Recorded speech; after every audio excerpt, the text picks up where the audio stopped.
जय हिंद दोस्तों, स्वागत है आपका हमारे YouTube चैनल में। आज की वीडियो में हम लेकर आए हैं आपके लिए हिंदी साहित्य के बहुत ही महत्वपूर्ण क्वेश्चन आंसर। तो वीडियो को पूरा अवश्य देखना है। सभी लोग जल्दी से आ जाएं, वीडियो को लाइक कर लें, चैनल को सब्सक्राइब कर लें और ज़्यादा से ज़्यादा वीडियो को शेयर करना है। तो चलिए स्टार्ट करते हैं आज की अपनी एक क्लास। तो यहाँ पर देखते हैं आज का अपना यहाँ पर फर्स्ट क्वेश्चन क्या पूछा गया है। देखिए यहाँ पर पूछा गया है आज का अपना फर्स्ट क्वेश्चन, बिल्कुल सभी लोग जल्दी से आ जाएं। और यहाँ पर पूछा गया है कि कामायनी की श्रद्धा खालिस्तान का प्रतीक है, बुद्धि का, हृदय का, मन का या आनंद का? किसका प्रतीक है ये आपके लिए यहाँ पर बताना है। कामायनी की जो श्रद्धा है ये किसका प्रतीक है? तो क्वेश्चन नंबर 13 है और बहुत ही महत्वपूर्ण क्वेश्चन पूछा गया है आपका। और इसका जो सही आंसर है वह आपका राइट आंसर हृदय यानी कि विकल्प नंबर सी आपका राइट आंसर होगा। बिल्कुल सही, विकल्प नंबर सी यहाँ पर जिन्होंने ही बताया है उनका सही आंसर होगा। क्वेश्चन नंबर 14 क्या पूछा है तो देख लेते हैं। जयशंकर प्रसाद की किस कृति को पहले ब्रज भाषा में तथा बाद में खड़ी बोली में रूपांतरित कर दिया गया? बताइए वह कौन सी कृति है जयशंकर प्रसाद की जिसको पहले ब्रजभाषा में और बाद में खड़ी बोली में रूपांतरित कर दिया? तो वह कृति कौन सी है? तो आपका राइट आंसर है प्रेम पथिक। तो विकल्प नंबर 1 आपका यहाँ पर सही आंसर होगा। प्रेम पथिक आपका राइट आंसर है। विकल्प नंबर 1 जिन्होंने ही बताया है उनका सही आंसर होगा। बिल्कुल सही, बहुत बढ़िया। अगला क्वेश्चन क्या है तो क्वेश्चन नंबर यहाँ पर देख लेते हैं 15 वह क्वेश्चन क्या दिया गया है। तो देखिए क्वेश्चन नंबर 15 यहाँ पर दिया गया है। देखिए क्या पूछा कि आंसू है, आंसू क्या है ये आपके लिए बताना है। मुक्तक काव्य संकलन है, तुकांत काव्य है, प्रबंध काव्य है या फिर इनमें से कोई नहीं? क्वेश्चन नंबर आपका 15 है और 15 का सभी लोग आंसर बताएंगे क्या होगा क्वेश्चन नंबर 15 का राइट आंसर। महत्वपूर्ण क्वेश्चन पूछा गया है, आंसू क्या है? तो बिल्कुल सही राइट आंसर है यहाँ पर क्वेश्चन नंबर 15 का। बिल्कुल सही, बहुत बढ़िया। यहाँ पर 15 का राइट आंसर है विकल्प नंबर आपका यहाँ पर जो है।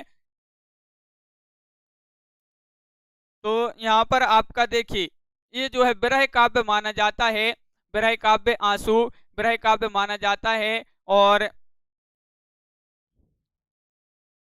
विरह काव्य है तो बिल्कुल सही विरह काव्य होगा आपका राइट आंसर। आंसू क्या है तो विरह काव्य, लेकिन यहाँ पर बता रहा कि इनमें से कोई नहीं। यहाँ पर मुक्तक काव्य संकलन दिया गया है। विरह काव्य आपका राइट आंसर है कि आंसू क्या है ये विरह काव्य माना जाता है। और जिसमें प्रेमी की अतीत की मादक स्मृतियों की याद में अपनी आंतरिक ज्वाला विषाद वेदना का इजहार है। तो ये जो है विरह काव्य माना जाता है। बिल्कुल सही। अगला क्वेश्चन क्या है तो अगला क्वेश्चन देखते हैं। यहाँ पर क्वेश्चन नंबर आपका 16 है कि जयशंकर प्रसाद की कृतियां किस विकल्प में हैं? आपके लिए वह विकल्प चुनना है। बहुत ही सरल क्वेश्चन है, बताइए।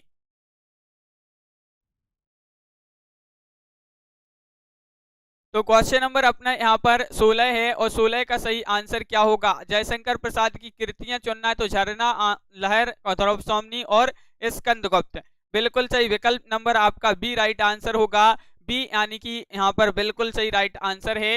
ये जो है जयशंकर प्रसाद की कृतियां है, विकल्प नंबर बी आपका राइट आंसर यहाँ पर है। अगला क्वेश्चन क्या है तो देख लेते हैं। निम्नलिखित में से किस कृति के लेखक जयशंकर प्रसाद नहीं है? देखिए नहीं पूछा है आपसे यहाँ पर, तो नहीं में कौन सी वह कृति है जिसके लेखक जयशंकर प्रसाद नहीं है? तो क्वेश्चन नंबर 17 का बिल्कुल सही राइट आंसर है आपका चारू चंद्र लेख। चारू चंद्र लेख याद रखिए ये जो है जयशंकर प्रसाद जी की कृति नहीं है। तो विकल्प नंबर आपका सी यहाँ पर राइट आंसर है। ये जो है हजारी प्रसाद द्विवेदी की कृति मानी जाती है चारू चंद्र लेख, ये जो है जयशंकर प्रसाद की कृति नहीं है। बिल्कुल सही, बहुत बढ़िया। अगला क्वेश्चन देखते हैं। क्वेश्चन नंबर आपका यहाँ पर क्या दिया है? 18वां क्वेश्चन यहाँ पर दिया गया है, देख लेते हैं। क्वेश्चन नंबर 18 ये रहा कि कौन सी कृति जयशंकर प्रसाद की नहीं है? बताइए। नहीं पूछा है यहाँ पर भी, तो ये भी महत्वपूर्ण क्वेश्चन है। कौन सी कृति जयशंकर प्रसाद की नहीं है? कानन कुसुम, झरना, दीपशिखा, कामायनी, ये 4 विकल्प हैं। तो बिल्कुल सही राइट आंसर बताया है कि नहीं पूछा है आपने, तो यहाँ पर विकल्प नंबर बी राइट आंसर है दीपशिखा। दीपशिखा आपका यहाँ पर सही आंसर है। बिल्कुल सही, दीपशिखा जिन्होंने बताया है उनका सही आंसर है। महादेवी वर्मा जी की रचना मानी जाती है दीपशिखा। बिल्कुल, कानन कुसुम, झरना, कामायनी ये मानी जाती है जयशंकर प्रसाद की। दीपशिखा महादेवी वर्मा की रचना है। कौन सी रचना महादेवी वर्मा की नहीं है? यामा, दीपशिखा, नीरजा या आंगन के पार द्वार। देखिए यामा भी है और दीपशिखा भी है, नीरजा भी है, तो कौन सी नहीं पूछा है? तो आंगन के पार द्वार आपका सही आंसर है, बिल्कुल सही, विकल्प नंबर सी राइट आंसर है। विकल्प नंबर सी आपका राइट आंसर है। ये जो है अज्ञेय की कृति मानी जाती है, आंगन के पार द्वार सच्चिदानंद हीरानंद बादशाह अज्ञेय की कृति है, बिल्कुल सही। अगला क्वेश्चन क्या है? तो क्वेश्चन आपका यहाँ पर दिया गया है, क्वेश्चन नंबर 20 क्या पूछा गया है तो देख लेते हैं। देखिए क्वेश्चन नंबर 20 आपका ये रहा कि निहार की रचना किसने की है? तो बहुत ही सरल क्वेश्चन है, सभी से आंसर आना चाहिए। निहार की जो रचना की है महादेवी वर्मा ने, अज्ञेय ने, दिनकर या पंत, ये चार विकल्प हैं। 2011 में ये टीजीटी में ये क्वेश्चन आपसे पूछा गया था कि निहार की रचना किसने की है, तो बिल्कुल सही राइट आंसर है महादेवी वर्मा आपका सही आंसर है, बिल्कुल सही, बहुत बढ़िया, महादेवी वर्मा आपका सही आंसर होगा। महादेवी वर्मा का प्रथम काव्य संकलन पूछा है आपसे, दीपशिखा है, यामा है, निहार है या फिर रश्मि है? क्या होगा राइट आंसर यहाँ पर? दर्शराज जी, मोहित जी, क्या होगा इसका right answer? Lovely Thakur ji, तो बिल्कुल सही राइट आंसर है कि निहार आपका राइट आंसर है, निहार आपका राइट आंसर होगा। महादेवी वर्मा का प्रथम काव्य संकलन पूछा है क्वेश्चन नंबर 21 में, तो विकल्प नंबर आपका यहाँ पर जो सी है वह आपका राइट आंसर है, बिल्कुल सही। अगला क्वेश्चन है, सप्तपर्णा किसकी कृति मानी जाती है? सप्तपर्णा एक कृति महत्वपूर्ण है और किसकी कृति मानी जाती है, ये आपके लिए क्वेश्चन नंबर 22 में बताना है, क्वेश्चन नंबर 22 में बताना है। सप्तपर्णा किसकी कृति मानी जाती है? तो आपका बिल्कुल सही राइट आंसर है, ये कृति मानी जाती है किसकी? महादेवी वर्मा जी की, तो विकल्प नंबर आपका सी यहाँ पर राइट आंसर है, विकल्प नंबर सी आपका राइट आंसर है। कुबेर जी, विकल्प नंबर सी होगा सही आंसर, बिल्कुल सही। क्वेश्चन नंबर आपसे यहाँ पर 23 पूछा है कि कौन सा कवि छायावादी नहीं है? नहीं पूछा है आपसे, नहीं है तो बताइए। निराला प्रसाद पंत जायसी, नहीं पूछा है, ये आपका क्वेश्चन 2011 में पूछा था टीजीटी में कि इनमें से बताइए कौन सा कवि छायावादी नहीं है, तो आपका सही आंसर है यहाँ पर विकल्प नंबर क्या होगा राइट आंसर 23 का? तो 23 का बिल्कुल सही राइट आंसर बताया कि जायसी आपका सही आंसर होगा, जायसी यानी कि विकल्प नंबर डी आपका सही आंसर है, जायसी राइट आंसर है, बिल्कुल सही। अगला क्वेश्चन क्या है? तो आपका अगला क्वेश्चन है क्वेश्चन नंबर 24, छायावाद के प्रमुख कवियों में किसमें गीतों की मधुर वेदना की मर्माभिव्यक्ति अधिक है? किसमें है? वह कवि कौन है? प्रसाद है, महादेवी वर्मा है, पंत है, निराला है, बताइए। छायावाद के प्रमुख कवियों में गीतों की मधुर वेदना की मर्माभिव्यक्ति जो है किसमें है अधिक? तो वह है किसमें? महादेवी वर्मा, तो बिल्कुल सही राइट आंसर बताया, विकल्प नंबर सी जिन्होंने नहीं बताया है उनका सही आंसर है, बिल्कुल सही, विकल्प नंबर सी राइट आंसर आपका यहाँ पर होगा। अगला क्वेश्चन क्या पूछा है? तो क्वेश्चन नंबर आपका यहाँ पर 25 है कि केवल सूक्ष्मगत सौंदर्य सत्ता का राग कहकर छायावाद का किसने विरोध किया था, ये आपको बताना है। वह कौन थे या थी, ये आपके लिए बताना है यहाँ पर। तो क्वेश्चन नंबर 25 है और 25 का सही आंसर होगा, क्या होगा राइट आंसर? केवल सूक्ष्मगत सौंदर्य सत्ता का राग कहकर छायावाद का विरोध किया था किसने? महादेवी वर्मा ने, तो विकल्प नंबर आपका सी राइट आंसर है, विकल्प नंबर सी राइट आंसर होगा, बिल्कुल सही, सॉरी विकल्प नंबर बी राइट आंसर है, महादेवी वर्मा आपका सही आंसर है, विकल्प नंबर बी आपका सही आंसर है, बिल्कुल सही। अगला क्वेश्चन क्या है? मैं नीर भरी दुख की बदली, यह कथन किसका है? ये कथन आपके लिए बताना है, मैं नीर भरी दुख की बदली, ये कथन किसका है? क्वेश्चन नंबर 26 है और 26 का सही आंसर बताना है, 26 का राइट आंसर क्या होगा? मैं नीर भरी दुख की बदली, ये कथन बताइए किसका है? तो बिल्कुल सही राइट आंसर है, क्वेश्चन नंबर 26 का आपका सही आंसर है महादेवी वर्मा, बिल्कुल सही, महादेवी वर्मा जी का ये कथन है, महत्वपूर्ण कथन है, पूछा गया कथन है ये। और क्वेश्चन नंबर 27 देखते हैं कि हिंदी काव्य की आधुनिक मीरा किसे कहा जाता है? ये तो बहुत ही महत्वपूर्ण क्वेश्चन है, बताइए देव जी, मंजू जी, विजय लक्ष्मी जी। क्वेश्चन नंबर 27 है, हिंदी काव्य की आधुनिक मीरा कहा जाता है, किसे कहा जाता है? तो बिल्कुल सही राइट आंसर है, कहा जाता है किसको? महादेवी वर्मा जी को, तो विकल्प नंबर 1 आपका सही आंसर होगा, महादेवी वर्मा आपका सही आंसर है, महादेवी वर्मा, बिल्कुल सही, बहुत बढ़िया, सभी लोगों ने सही आंसर बताया है। तो यहाँ पर अगला क्वेश्चन क्या पूछा है? तो क्वेश्चन नंबर 28 आपका यहाँ पर दिया गया है, देखिए ये रहा क्वेश्चन नंबर 28। तेरा वैभव देखूं या जीवन का क्रंदन देखूं, ये पंक्ति आपके लिए बताना है, ये पंक्ति किसकी मानी जाती है? यहाँ पर बहुत ही महत्वपूर्ण क्वेश्चन पूछे जा रहे हैं। ये क्वेश्चन जो है आपकी परीक्षा में पूछे गए हैं। और यहाँ पर तेरा वैभव देखूं या जीवन का क्रंदन देखूं तो ये जो पंक्ति मानी जाती है ये मानी जाती है किसकी? महादेवी वर्मा जी की। तो बिल्कुल सही, बहुत बढ़िया, महादेवी वर्मा राइट आंसर है। हाँ बिल्कुल सही, महादेवी वर्मा आपका राइट आंसर है। अगला क्वेश्चन देख लेते हैं। क्वेश्चन नंबर आपका यहाँ पर पूछा है 29। निराला की कविता राम की शक्ति पूजा पर किस रचना का सर्वाधिक प्रभाव है? रामचरितमानस का, साकेत का, या वाल्मीकि रामायण, या कृत्तिवास रामायण? तो राम की शक्ति पूजा कविता पर किस रचना का सर्वाधिक प्रभाव है? क्वेश्चन नंबर आपसे यहाँ पर 29वां क्वेश्चन पूछा गया है और बिल्कुल सही राइट आंसर है 29 का आपका यहाँ पर विकल्प नंबर डी राइट आंसर है। कृत्तिवास रामायण आपका सही आंसर होगा। तो विकल्प नंबर आपका डी यहाँ पर सही आंसर है, बिल्कुल सही। यहाँ पर विकल्प नंबर डी जिन्होंने नहीं बताया है उनका सही आंसर होगा। अगला क्वेश्चन देख लेते हैं क्या है। यहाँ पर कृत्तिवास रामायण आपका राइट आंसर है। कला और बूढ़ा चांद के लेखक कौन माने जाते हैं? कला और बूढ़ा चांद के लेखक आपसे पूछा है। क्वेश्चन नंबर 31 है और 31 का राइट आंसर सभी लोग बताएंगे। कला और बूढ़ा चांद के लेखक रामधारी सिंह दिनकर, सुमित्रा नंदन पंत, सूर्यकांत त्रिपाठी, निराला, नंद दुलारे, वाजपेयी। क्वेश्चन नंबर 31 है और बिल्कुल सही राइट आंसर है 31 का आपका कि सुमित्रा नंदन पंत आपका राइट आंसर है। विकल्प नंबर बी आपका बिल्कुल सही राइट आंसर होगा। कला और बूढ़ा चांद के लेखक हैं सुमित्रा नंदन पंत आपका सही आंसर है। सुमित्रा नंदन पंत, इनका बचपन का नाम गोसाई दत्त था, सुमित्रा नंदन पंत जी का। अगला क्वेश्चन क्या है? तो अगला क्वेश्चन देखते हैं। क्वेश्चन नंबर अपना यहाँ पर 32वां क्वेश्चन दिया गया है। क्या दिया है? तो देखिए ये रहा क्वेश्चन नंबर 32। चिदंबरा के जो रचनाकार माने जाते हैं वह कौन माने जाते हैं? क्वेश्चन नंबर 32 का सभी लोग आंसर बताएंगे। चिदंबरा के रचनाकार कौन माने जाते हैं? महत्वपूर्ण रचना पूछी गई है ये आपसे, चिदंबरा, और इसके जो रचनाकार माने जाते हैं। तो बिल्कुल सही राइट आंसर बताया है आप लोगों ने कि 32 का जो सही आंसर है वह है विकल्प नंबर आपका बी यानी कि पंत आपका सही आंसर होगा। चिदंबरा के रचनाकार कौन माने जाते हैं? पंत माने जाते हैं। विकल्प नंबर बी राइट आंसर आपका यहाँ पर है। अगला क्वेश्चन है पंत जी की ग्राम्य कृति का संबंध किससे है?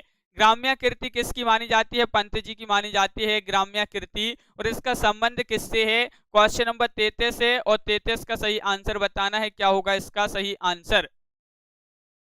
33 का राइट आंसर बताना है। तो बिल्कुल सही, इसका जो संबंध है ग्रामीण परिवेश से, ग्रामीण परिवेश से संबंधित कृति मानी जाती है पंत जी की। कौन सी? ग्राम्य। तो विकल्प नंबर आपका यहाँ पर एक राइट आंसर है, बिल्कुल सही। विकल्प नंबर एक जिन्होंने बताया है उनका सही आंसर है लोकायतन। लोकायतन जो कृति है इसके रचयिता कौन माने जाते हैं? महत्वपूर्ण क्वेश्चन।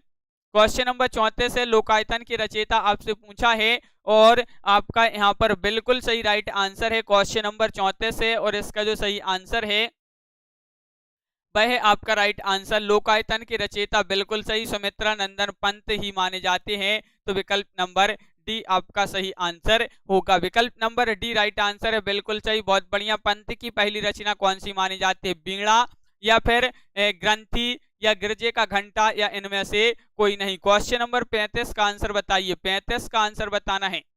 पंत की पहली रचना कौन सी मानी जाती है? गिरजे का घंटा, वीणा, ग्रंथि, इनमें से कोई नहीं।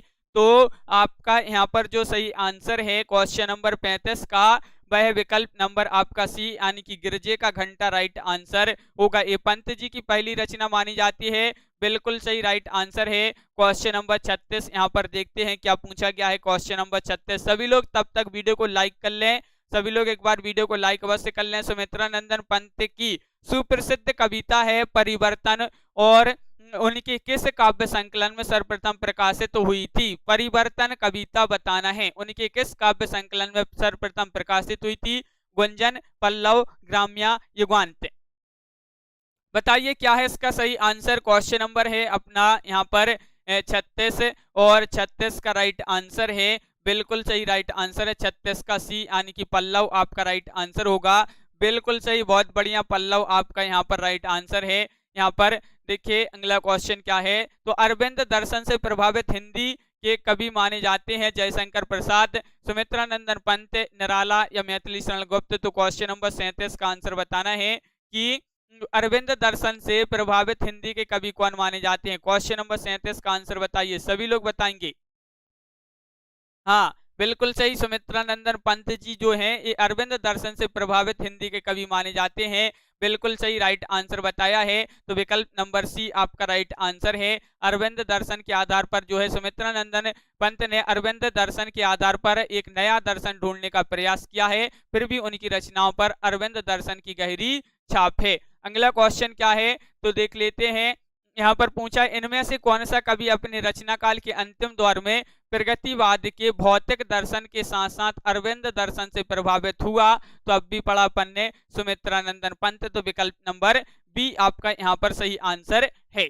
यहाँ पर पूछा, अपने काव्य जीवन के उत्तर में अरविंद दर्शन से प्रभावित, ये क्वेश्चन डबल हो गए हैं। अगला क्वेश्चन देखते हैं। देखिए अगला क्वेश्चन क्या है, क्वेश्चन नंबर 41 आपका यहाँ पर दिया है, निम्नलिखित में से कौन सा कथन असत्य कथन आपके लिए बताना है, कौन सा कथन असत्य है?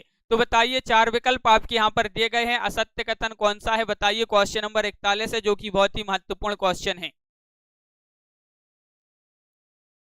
तो बिल्कुल सही राइट आंसर है, क्वेश्चन नंबर 41 का आपका राइट आंसर होगा उदय जी, अमृत जी, बिल्कुल सही 41 का सही आंसर है कि विकल्प नंबर डी, पंत भारतेंदु युग के कवि हैं। ये कथन कैसा है? असत्य है, तो विकल्प नंबर डी राइट आंसर है, बिल्कुल सही। देखिए सुमित्रानंदन पंत भारतेंदु युग के कवि नहीं है, बल्कि ये छायावाद के प्रमुख कवि माने जाते हैं। और देखिए इनको प्रकृति का सुकुमार कवि कहा जाता है, किसको? पंत जी को। और पंत के काव्य में प्रकृति के मनोरम रूपों का मधुर और सरस चित्रण भी मिलता है। अगला क्वेश्चन है, क्या पूछा गया है? क्वेश्चन नंबर 42 कि किस छायावादी कवि को प्रकृति का सुकुमार कहा जाता है, सुकुमार कवि कहा जाता है? तो अब भी बताया हमने आपके लिए कि सुमित्रानंदन पंत जी को प्रकृति का सुकुमार कवि कहा जाता है। याद रखिए, बहुत ही महत्वपूर्ण क्वेश्चन है अपना। और क्वेश्चन नंबर आपका 43 क्या पूछा है कि इनमें से कौन सी रचना महाकाव्य नहीं है? देखिए महाकाव्य पूछा है, महाकाव्य नहीं है, नहीं पूछा है, तो क्वेश्चन नंबर 43 का सही आंसर है पल्लव। पल्लव जो कि विकल्प नंबर बी है, सॉरी डी है, वह आपका राइट आंसर है, यानी कि पल्लव आपका राइट आंसर होगा 43 का, बिल्कुल सही। महाकाव्य नहीं है, सुमित जो है पल्लव आपका राइट आंसर है। और सुमित्रानंदन पंत का काव्य ग्रंथ माना जाता है पल्लव, काव्य ग्रंथ माना जाता है, बिल्कुल सही। अगला क्वेश्चन क्या है? तो क्वेश्चन नंबर आपका यहाँ पर क्वेश्चन नंबर 44 है, हिंदी साहित्य में महाप्राण किस कवि के लिए प्रयुक्त होता है? महाप्राण बताना है, तुलसीदास, निराला, जयशंकर प्रसाद या सूरदास जी को। क्या होगा राइट आंसर? सभी लोग बताएंगे कि हिंदी साहित्य में महाप्राण किस कवि के लिए प्रयुक्त होता है? तो बिल्कुल सही राइट आंसर है, महाप्राण निराला जी के लिए प्रयुक्त होता है, तो विकल्प नंबर बी आपका सही आंसर है, बिल्कुल सही। निराला जो है स्वच्छंदतावादी विचारधारा के साथ बड़ी प्रसिद्ध गद्य रचनाएं इनकी मानी जाती हैं, चतुरी चमार और बिल्लेश्वर बकरहा आदि इनकी प्रस्तुत की हैं। महाप्राण जो है सूर्यकांत त्रिपाठी निराला के लिए प्रयुक्त होता है, बिल्कुल सही। अगला क्वेश्चन, क्वेश्चन नंबर 45 क्या पूछा गया है? तो यहाँ पर देख लेते हैं क्वेश्चन नंबर 45, पंचवटी प्रसंग काव्य के रचयिता आपको बताना है, कौन माने जाते हैं? ये आपके चार विकल्प दिए गए हैं। पंचवटी प्रसंग जो कि बहुत ही महत्वपूर्ण क्वेश्चन पूछा गया है, और आपका यहाँ पर बिल्कुल सही राइट आंसर है। यहाँ पर पंचवटी प्रसंग काव्य के रचयिता माने जाते हैं निराला, तो विकल्प नंबर आपका बी यहाँ पर राइट आंसर होगा, बिल्कुल सही। विकल्प नंबर बी जिन्होंने नहीं बताया है उनका राइट आंसर है, बिल्कुल सही, बहुत बढ़िया। अनामिका काव्य किनके द्वारा रचित है? क्वेश्चन नंबर 46 है, और 46 ये जो है आपके इनसे संबंधित बहुत ही महत्वपूर्ण क्वेश्चन है, ये आपकी पिछली परीक्षा में पूछे गए बहुत ही महत्वपूर्ण क्वेश्चन है। अनामिका काव्य किनके द्वारा रचित है? ये आपके लिए बताना है, किनके द्वारा रचित है बताइए। अनामिका काव्य बताना है, तो बिल्कुल सही राइट आंसर होगा, अनामिका काव्य है निराला जी द्वारा रचित, तो विकल्प नंबर आपका बी यहाँ पर राइट आंसर होगा, बिल्कुल सही, बहुत बढ़िया। अगला क्वेश्चन क्या है? परिमल किस कवि की रचना मानी जाती है? मैथिली शरण गुप्त, रामधारी सिंह दिनकर, जयशंकर प्रसाद या सूर्यकांत त्रिपाठी निराला। क्वेश्चन नंबर 47 का आंसर सभी लोग बताएंगे, क्या होगा 47 का राइट आंसर? सभी लोग वीडियो को लाइक अवश्य कर लें जिन्होंने अभी तक वीडियो को लाइक नहीं किया है। और 47 का राइट आंसर है सूर्यकांत त्रिपाठी निराला, आपका राइट आंसर होगा, बिल्कुल सही, सूर्यकांत त्रिपाठी निराला आपका राइट आंसर यहाँ पर है। अगला क्वेश्चन पूछा है कि यहाँ पर पूछा है कि गीतिका के रचनाकार का नाम बताइए। गीतिका के रचनाकार कौन माने जाते हैं? क्वेश्चन नंबर आपका यहाँ पर 48 पूछा है और इसका सही आंसर है 48 का, बिल्कुल सही 48 का राइट आंसर आपका यहाँ पर जो होगा, गीतिका के रचनाकार पूछा है तो निराला आपका बिल्कुल सही आंसर होगा। निराला जिन्होंने बताया है उनका सही आंसर है विकल्प नंबर आपका यहाँ पर सी राइट आंसर होगा। विकल्प नंबर सी राइट आंसर है, बिल्कुल सही, बहुत बढ़िया। विकल्प नंबर सी आपका सही आंसर है।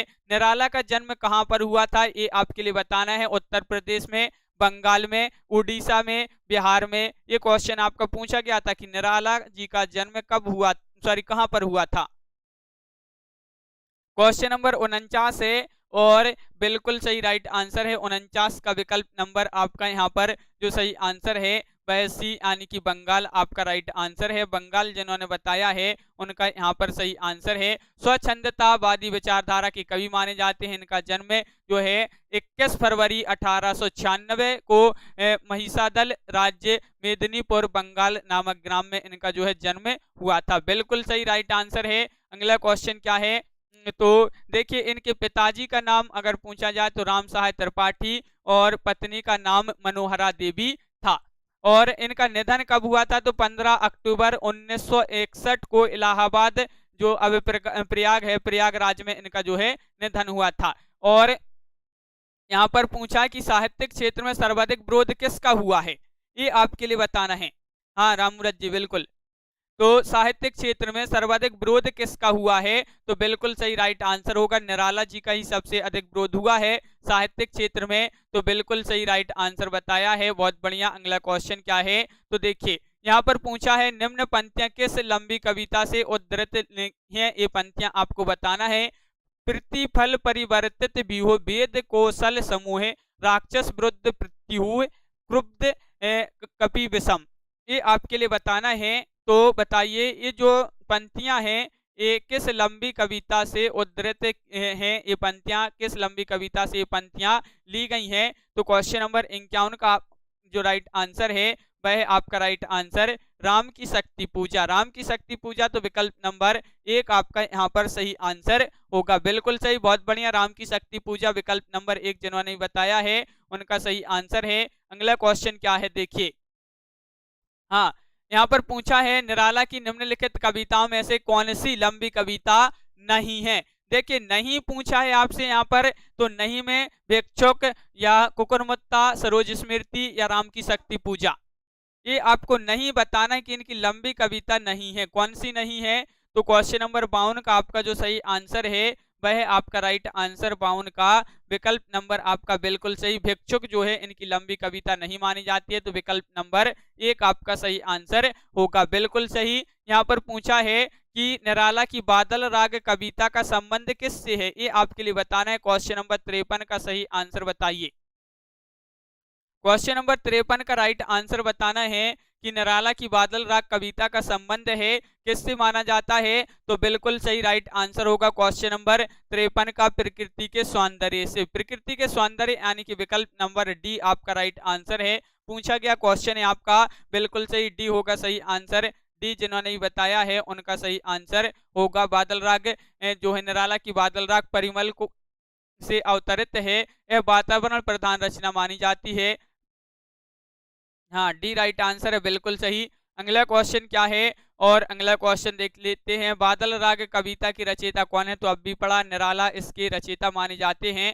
क्वेश्चन नंबर आपका यहाँ पर 55 क्या पूछा है, दिक जीवन जो पाता ही आया है विरोध पंक्ति की रचनाकार। ये पंक्ति आपकी महत्वपूर्ण है, बहुत ही महत्वपूर्ण पंक्ति पूछी गई है। दिक जीवन जो पाता ही आया है विरोध पंक्ति जो है किसके जीवन की सत्य की अभिव्यक्ति मिलती है, इस पंक्ति में किसके जीवन की सत्य की अभिव्यक्ति मिलती है, तो आपका यहाँ पर सही आंसर है क्या है राइट आंसर, तो क्वेश्चन नंबर 55 का सही आंसर आपका यहाँ पर होगा सीमा जी। और बिल्कुल सही यहाँ पर सूर्यकांत त्रिपाठी निराला आपका राइट आंसर है, विकल्प नंबर 1 सही आंसर है। बिल्कुल सही, बहुत बढ़िया, विकल्प नंबर 1 आपका सही आंसर है। मुक्त छंद के प्रणेता कौन माने जाते हैं, क्वेश्चन नंबर 56 में आपके लिए बताना है क्या होगा। क्वेश्चन नंबर 56 का निराला, जयशंकर प्रसाद, नागार्जुन या महादेवी वर्मा। क्वेश्चन नंबर 56 का आंसर बताइए क्या है इसका राइट आंसर, कि मुक्त छंद के जो प्रणेता माने जाते हैं वह कौन माने जाते हैं। सभी लोग बताएंगे क्वेश्चन नंबर 56 है और बिल्कुल सही राइट आंसर है, निराला माने जाते हैं, मुक्त छंद के प्रणेता माने जाते हैं निराला, तो बिल्कुल सही। अगला क्वेश्चन क्या है, तो अगला क्वेश्चन देख लेते हैं। निराला की जूही की कली उदाहरण है, किसका उदाहरण, मात्रक छंद का, वर्णिक छंद का, मुक्त छंद का, या इनमें से कोई नहीं। निराला की जो जूही की कली है ये किसका उदाहरण मानी जाती है, बताइए। यहाँ पर क्वेश्चन नंबर 57 है जो कि बहुत ही महत्वपूर्ण क्वेश्चन पूछा गया है, मुक्त छंद का उदाहरण मानी जाती है, तो विकल्प नंबर आपका सी यहाँ पर राइट आंसर है, बिल्कुल सही। विकल्प नंबर सी जिन्होंने भी बताया है उनका यहाँ पर राइट आंसर है, बिल्कुल सही। रबड़ छंद या केंचुआ छंद किस कवि की कविताओं को लक्ष्य कर कहा गया है, दिनकर, निराला, धूमिल या फिर मुक्तिबोध। रबड़ छंद या केंचुआ छंद किस कवि की कविताओं को लक्ष्य करके कहा गया है, तो आपका राइट आंसर है, बिल्कुल सही, बहुत बढ़िया। क्वेश्चन नंबर अपना यहाँ पर है 58 और विकल्प नंबर सी राइट आंसर है, निराला आपका सही आंसर होगा, विकल्प नंबर सी राइट आंसर है, बिल्कुल सही, बहुत बढ़िया, विकल्प नंबर सी राइट आंसर है। और क्वेश्चन नंबर अपना यहाँ पर 59 क्या दिया गया है, तो 59वां क्वेश्चन यहाँ पर दिया गया है, देख लेते हैं। देखिए यहाँ पर पूछा है निराला की अंतिम कविता कौन सी मानी जाती है, राम की शक्ति पूजा या फिर तुलसीदास, सरोज स्मृति या पत्रोत्कंठित जीवन का विष बुझा हुआ है। देखिए महत्वपूर्ण क्वेश्चन है, अंतिम कविता मानी जाती है निराला जी की कौन सी मानी जाती है, ये आपके लिए यहाँ पर बताना है। क्वेश्चन नंबर आपका 59 है और बिल्कुल सही राइट आंसर है, पत्रोत्कंठित जीवन का विष बुझा हुआ, ये इनकी अंतिम कविता मानी जाती है, तो विकल्प नंबर डी आपका सही आंसर होगा, बिल्कुल सही। विकल्प नंबर डी जिन्होंने भी बताया है उनका सही आंसर है। क्वेश्चन नंबर आपका यहाँ पर 60 क्या पूछा है, देखिए यहाँ पर है, प्रिय स्वतंत्र रहो अमृत मंत्र नव, पंक्ति कविता, पंक्ति वाली कविता का संबंध है, तो इस जो पंक्ति है इसका संबंध है किससे है, ये आपके लिए बताना है। क्वेश्चन नंबर 60 का सही आंसर बताना है, जयशंकर प्रसाद से, सुमित्रानंदन पंत से, भवानी प्रसाद मिश्र से या निराला से, तो बिल्कुल सही राइट आंसर है निराला आपका सही आंसर है, विकल्प नंबर आपका यहाँ पर जो डी है वह राइट आंसर है। बहुत ही महत्वपूर्ण क्वेश्चन पूछे जा रहे हैं निराला जी से संबंधित, यहाँ पर जो पिछली परीक्षाओं में पूछे गए हैं।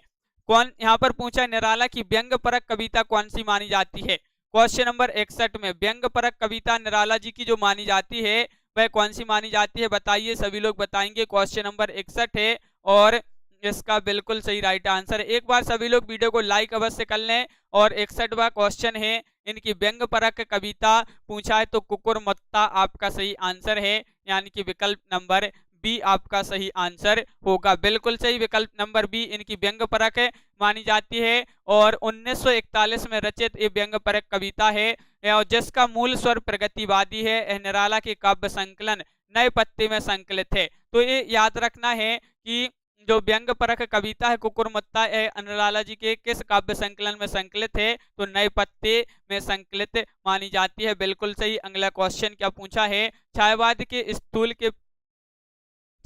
को स्थूल के प्रति सूक्ष्म का विद्रोह किसने कहा है, ये आपको क्वेश्चन नंबर आपको 62 में बताना है। 62 का सही आंसर क्या होगा, क्वेश्चन नंबर 62 का सही आंसर क्या होगा, छायावाद को स्थूल के प्रति सूक्ष्म का विद्रोह कहा है, किसने कहा है। महत्वपूर्ण क्वेश्चन पूछा गया है 2013 में टीजीटी में और बिल्कुल सही राइट आंसर है, डॉक्टर नगेंद्र जी ने कहा है, तो विकल्प नंबर आपका डी यहाँ पर सही आंसर होगा, डी राइट आंसर है, बिल्कुल सही, बहुत बढ़िया, डी आपका सही आंसर है। और अगला क्वेश्चन क्या पूछा है, यहाँ पर पूछा है तो ये क्वेश्चन भी डबल हो गया है। अगला क्वेश्चन देखते हैं, ये भी आपका यहाँ पर डबल हो गया है। अगला क्वेश्चन क्या है, हाँ, इनमें से कौन उत्तर छायावादी कवि नहीं है, नहीं पूछा है आपसे क्वेश्चन नंबर 65 में, बताइए क्या होगा सही आंसर। इनमें से कौन उत्तर छायावादी कवि नहीं है, क्वेश्चन नंबर 65 है, नरेंद्र शर्मा, बच्चन, रामकुमार वर्मा, अंचल, तो बिल्कुल सही राइट आंसर है क्वेश्चन नंबर 65 का, विकल्प नंबर आपका यहाँ पर बी राइट आंसर है, रामकुमार वर्मा आपका राइट आंसर होगा। हाँ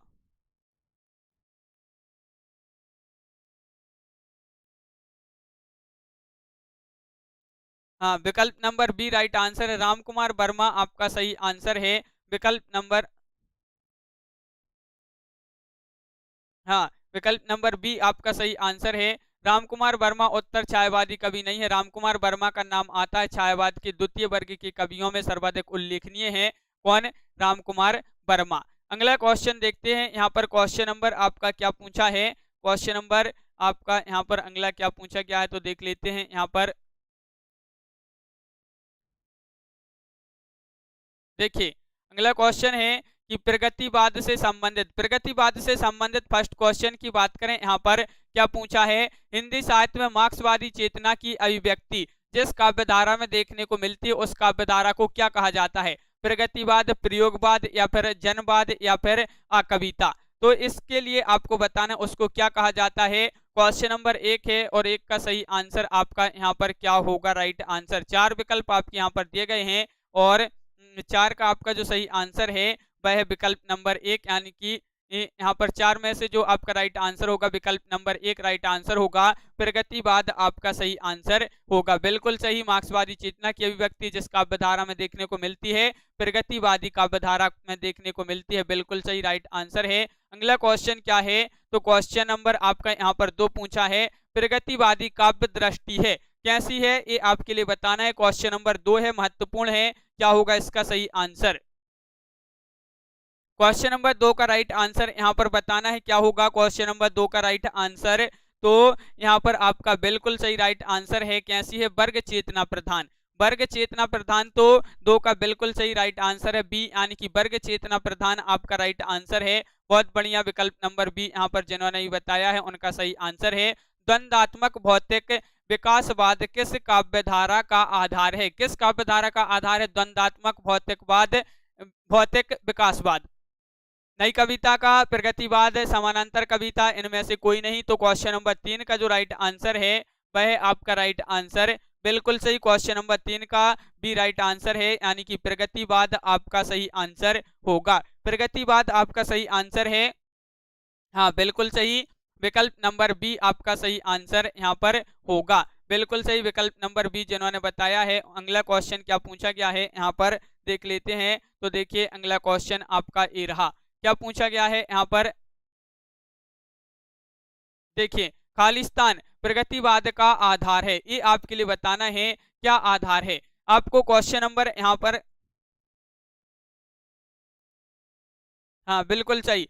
तो खालिस्तान प्रगतिवाद का आधार है। क्या आधार है तो द्वंदात्मक भौतिकवाद। अभी पढ़ा था अपन ने। तो विकल्प नंबर डी राइट आंसर होगा। बिल्कुल सही। विकल्प नंबर डी जिन्होंने बताया है उनका यहाँ पर सही आंसर होगा। बिल्कुल सही। अगला क्वेश्चन है कि प्रगतिशील लेखक संघ किस स्तर की संस्था मानी जाती है। राष्ट्रीय, अंतर्राष्ट्रीय, राज्य स्तरीय या हिंदी भाषी प्रांतीय। क्वेश्चन नंबर अपना यहाँ पर पूछा है क्या है 5 कि प्रगतिशील लेखक संघ किस स्तर की संस्था मानी जाती है। तो आपका बिल्कुल सही राइट आंसर है। क्वेश्चन नंबर 5 का सही आंसर है ये मानी जाती है अंतर्राष्ट्रीय। तो विकल्प नंबर आपका बी यहाँ पर राइट आंसर होगा। अंतर्राष्ट्रीय होगा सही आंसर। विकल्प नंबर बी बिल्कुल सही। बहुत बढ़िया। विकल्प नंबर बी जिन्होंने बताया है उनका सही आंसर होगा। प्रगतिशील लेखक संघ के प्रथम अधिवेशन की अध्यक्षता की थी तो किसने की थी इसकी अध्यक्षता। क्वेश्चन नंबर 6 है और बहुत ही महत्वपूर्ण क्वेश्चन पूछा गया है। बताइए सभी लोग बताएंगे क्वेश्चन नंबर 6 का राइट आंसर। तो प्रगतिशील लेखक संघ के प्रथम अधिवेशन की जो अध्यक्षता की थी वह किसने की थी। तो बिल्कुल सही राइट आंसर होगा आपका यहाँ पर क्वेश्चन नंबर 6 का राइट आंसर है प्रेमचंद। विकल्प नंबर 1 आपका सही आंसर है। प्रेमचंद जी ने इस अध्यक्षता की थी इसकी। बिल्कुल सही। और अगला क्वेश्चन क्या है तो देखिए लखनऊ में आयोजित प्रगतिशील लेखक संघ के प्रथम अधिवेशन की अध्यक्षता किसने की थी। तो बिल्कुल सही आपका ये क्वेश्चन यहाँ पर क्या है। हाँ डबल हो गया है। तो बिल्कुल सही। अगला क्वेश्चन देखते हैं। क्वेश्चन नंबर आपका यहाँ पर लखनऊ में जो आयोजित हुई थी तो उसकी भी जो है वह क्वेश्चन डबल हो गया है। प्रेमचंद थे उसका भी राइट आंसर। अगला क्वेश्चन क्या है प्रगतिशील लेखक संघ की स्थापना कब की गई थी ये आपके लिए बताना है, जो कि बहुत ही महत्वपूर्ण क्वेश्चन है। Question number 8। क्वेश्चन नंबर 8 का राइट आंसर बताना है क्या होगा सही आंसर। प्रगतिशील लेखक संघ की स्थापना कब की गई थी। स्थापना पूछा है तो आपका बिल्कुल सही राइट आंसर है यहाँ पर क्या है राइट आंसर 1936 ईस्वी। 1936 ईस्वी आपका यहाँ पर विकल्प नंबर बिल्कुल सही, बहुत बढ़िया, बी राइट आंसर है। बी यहाँ पर सभी लोगों ने सही आंसर बताया है, बिल्कुल सही, सभी के लिए पता है कि लखनऊ में आयोजित 1936 के प्रगतिशील लेखक संघ के ऐतिहासिक अध्यक्ष कौन थे। तो इस आयोजन के जो अध्यक्ष थे, अब भी पढ़ा था अपन ने, वह कौन थे, प्रेमचंद जी थे। तो विकल्प नंबर 1 आपका यहाँ पर सही आंसर है, बिल्कुल सही। क्वेश्चन नंबर 10 यहाँ पर पूछा जो कि बहुत ही महत्वपूर्ण है कि प्रगतिशील लेखक संघ की स्थापना लंदन में किसके प्रयत्न से हुई थी, ये आपको बताना है, जो कि बहुत ही महत्वपूर्ण है। तो बिल्कुल सही राइट आंसर है, रोज रात्रि 10 बजे अपनी क्लास होती है। और प्रगतिशील लेखक संघ की स्थापना लंदन में किसके प्रयत्न से हुई थी। क्वेश्चन नंबर अपना 10 है और 10 का राइट आंसर आपका यहाँ पर क्या होगा, सही आंसर बताइए। बिल्कुल सही, बहुत बढ़िया, विकल्प नंबर सी राइट आंसर है। मुल्क राज आनंद और सज्जाद जहीर आपका यहाँ पर सही आंसर है। विकल्प नंबर सी जिन्होंने नहीं बताया है उनका सही आंसर होगा। प्रगतिवाद के जन्म में किसका योगदान है, ये आपके लिए बताना है। प्रगतिवाद के जन्म में किसका योगदान माना जाता है, क्वेश्चन नंबर 11 है, जो कि बहुत ही महत्वपूर्ण क्वेश्चन पूछा गया है। तो इसका जो सही आंसर है वह क्या है राइट आंसर, तो आपका सही आंसर है प्रगतिवाद के जन्म में किसका योगदान है। तो उपरोक्त सभी राइट आंसर है। छायावादी, रोमानियत एवं पलायनवादी प्रवृत्ति का भी, प्रगतिशील लेखक संघ की स्थापना और मार्क्सवादी प्रभाव, उपरोक्त सभी आपका यहाँ पर सही आंसर है। विकल्प नंबर डी राइट आंसर होगा, बिल्कुल सही। और क्वेश्चन नंबर 12 पूछा है प्रगतिवाद के अंतर्गत कौन सा विचार अमान्य है, मान्य नहीं है, अमान्य है, वह विचार आपके लिए बताना है। यथार्थवाद, रूपवाद, पदार्थवाद या समाजवाद।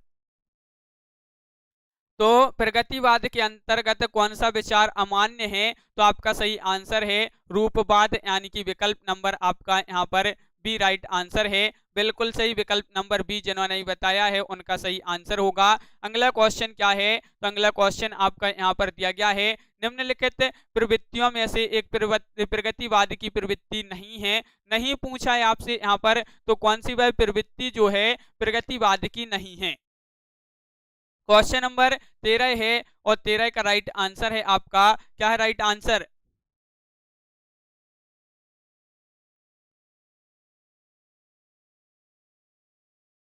तो बिल्कुल सही राइट आंसर है कि धर्म, ईश्वर तथा व्यक्तिवाद में आस्था, ये जो प्रवृत्ति है प्रगतिवाद की नहीं है। विकल्प नंबर 1 होगा सही आंसर। विकल्प नंबर 1 आपका राइट आंसर है। देखिए आपका विकल्प नंबर 1 राइट आंसर है, बिल्कुल सही। अगला क्वेश्चन क्या है, तो अगला क्वेश्चन देखते हैं, वैद्यनाथ मिश्र किसका वास्तविक नाम था। बहुत ही महत्वपूर्ण क्वेश्चन है, सरल क्वेश्चन भी है, ये आपको बताना है, पूछा गया क्वेश्चन है टीजीटी की परीक्षा में। वैद्यनाथ मिश्र किसका वास्तविक नाम था, तो आपका यहाँ पर क्वेश्चन नंबर 14 का सही आंसर है, बिल्कुल सही राइट आंसर बताया 14 का। वैद्यनाथ मिश्र ये नाम था किसका, वास्तविक नाम था नागार्जुन जी का। तो विकल्प नंबर आपका यहाँ पर एक सही आंसर है, सभी के लिए पता होगा, बिल्कुल सही, बहुत बढ़िया, महत्वपूर्ण क्वेश्चन है। बाबा के नाम से भी प्रसिद्ध हैं, नागार्जुन का वास्तविक नाम वैद्यनाथ मिश्र था, बिल्कुल सही। ये प्रगतिवादी विचारधारा के कवि हैं। अगर इनका जन्म की बात करें तो 30 जून 1911 को मधुबनी बिहार के तिरौनी नामक गांव में इनका जन्म हुआ था। और बिल्कुल सही, बहुत बढ़िया। अगला क्वेश्चन क्या पूछा है, तो यहाँ पर देख लेते हैं। क्वेश्चन नंबर आपका अगला क्या है, क्वेश्चन नंबर 15 है। देखिए नागार्जुन किस वर्ग के कवि हैं, ये अब भी बताया हमने आपके लिए कि नागार्जुन जो माने जाते हैं प्रगतिवादी कवि माने जाते हैं। नागार्जुन जो है प्रगतिवादी कवि माने जाते हैं, बिल्कुल सही। यहाँ पर क्वेश्चन नंबर 17 पूछा है कबीर के उपरांत हर विध्वंसकारी और जन विरोधी शक्ति को सर्वाधिक खुली चुनौती देने वाले साहित्यकार जो थे वह कौन थे। जो कबीर के उपरांत हर विध्वंसकारी और जन विरोधी शक्ति को सर्वाधिक खुली चुनौती देने वाले साहित्यकार थे, तो क्वेश्चन नंबर आपका 17 का राइट आंसर है, बिल्कुल सही, बहुत बढ़िया। विकल्प नंबर आपका बी राइट आंसर है, यानी कि नागार्जुन। नागार्जुन ये तो बिल्कुल सही, विकल्प नंबर बी आपका, बहुत बढ़िया, सभी लोगों ने सही आंसर बताया है। अगला क्वेश्चन देखते हैं। क्वेश्चन नंबर आपका 18 क्या पूछा है, देखिए यहाँ पर पूछा कि प्रगतिवाद के संदर्भ में इनमें से आपके लिए बताना है कि कौन सा कथन सही नहीं है, वह कथन का चयन करना है, कौन सा वह कथन है। क्वेश्चन नंबर अपना यहाँ पर 18 है और 18 का सही आंसर होगा क्या होगा सही आंसर, तो बिल्कुल सही राइट आंसर है कि प्रगतिवाद के संदर्भ में कौन सा कथन सही नहीं है। देखिए, प्रगतिवाद जन जीवन के साथ प्रकृति और कल्पना लोक में सौंदर्य खोजता है, तो ये जो कथन है सही नहीं है। तो विकल्प नंबर 1 राइट आंसर होगा, बिल्कुल सही। विकल्प नंबर 1 राइट आंसर है 18 का। विकल्प नंबर 1 राइट आंसर है, बिल्कुल सही। देखिए, प्रगतिवाद सामाजिक यथार्थ की अभिव्यक्ति को ही रचना का उद्देश्य मानता है, और प्रगतिवाद ने पहली बार साहित्यिक चेतना को यथार्थवाद की ओर होने की प्रेरणा दी थी, और जो मार्क्सवाद से विकसित हुआ है। और प्रगतिवाद जो है, प्रगतिवाद ने सौंदर्य को नई दृष्टिकोण से देखा है। वह वर्तमान जनजीवन में सौंदर्य खोजता है। सौंदर्य का संबंध हमारे हार्दिक आवेगों एवं मानसिक चेतना दोनों से होता है। इन दोनों का संबंध सामाजिक संबंधों से होता है। यहाँ पर क्वेश्चन नंबर 19 की बात करें कि प्रगतिवादी समीक्षक माने जाते हैं, तो प्रगतिवादी जो समीक्षक माने जाते हैं रामचंद्र शुक्ल, रामविलास शर्मा, श्याम सुंदर दास, या फिर हाँ बिल्कुल, तो यहाँ पर श्याम सुंदर दास, ये 4 विकल्प हैं। गुलाब राय तो प्रगतिवादी समीक्षक माने जाते हैं, तो आपका बिल्कुल सही राइट आंसर है, क्वेश्चन नंबर 19 है। और रामविलास शर्मा जो हैं ये प्रगतिवादी समीक्षक माने जाते हैं, बिल्कुल सही, बहुत बढ़िया। यहाँ पर जिन्होंने विकल्प नंबर बी बताया है। अगला क्वेश्चन देख लेते हैं, आखिरी क्वेश्चन है, प्रगतिवादी कवि इनमें से आप बता दीजिए। जयशंकर प्रसाद है, मुक्तिबोध है, केदारनाथ अग्रवाल हैं, या हरिवंश राय बच्चन हैं। हाँ, तो आपका अंतिम क्वेश्चन है, प्रगतिवादी कवि इनमें से बताना है, तो बिल्कुल सही राइट आंसर होगा अर्जुन जी और लवली ठाकुर जी। तो यहाँ पर बिल्कुल सही राइट आंसर है केदारनाथ अग्रवाल। विकल्प नंबर सी आपका सही आंसर है। विकल्प नंबर सी जिन्होंने यहाँ पर बताया रामूरत जी, बिल्कुल सही, बहुत बढ़िया। विकल्प नंबर सी राइट आंसर है। केदारनाथ अग्रवाल जो हैं प्रगतिशील काव्यधारा के प्रमुख कवि हैं। इनका पहला काव्य संग्रह की बात करें तो युग की गंगा, युग की गंगा इनका पहला काव्य संग्रह है। आजादी के पहले मार्च 1947 में प्रकाशित हुआ, तो ये आपके लिए याद रखना है कब प्रकाशित हुआ था, तो आजादी के पहले मार्च 1947 में। तो इस प्रकार अपन ने यहाँ पर देखिए बहुत ही महत्वपूर्ण क्वेश्चन आंसर। कैसा लगा ये वीडियो कमेंट में जरूर बताएं, और अगर आप चैनल पर पहली बार आए हैं तो चैनल को सब्सक्राइब कर लें, वीडियो को लाइक कर लें, और ज्यादा से ज्यादा वीडियो को शेयर करें, ताकि अन्य लोग भी यह वीडियो देख सकें। रोज अपनी एक क्लास होती है रात्रि में 10 बजे, तो सभी लोग इसी तरह से आए। हाँ, फूल नहीं रंग बोलते हैं, केदारनाथ अग्रवाल जी की रचना है, बिल्कुल सही, बहुत बढ़िया। रामूरत जी, नीहू जी, अरविंद जी, लवली ठाकुर जी, सभी लोग वीडियो को लाइक अवश्य कर लेंगे। एंटरटेनमेंट गर्ल जी और VLC पांडे जी, और पांडे नीरू जी, बीनू जी, आरती जी, प्रांशी यादव जी, कल्पना जी, ज्योति जी, इंदू जी, नबी मिश्रा जी, बिल्कुल सभी के लिए बहुत बहुत धन्यवाद। और पूजा वर्मा जी,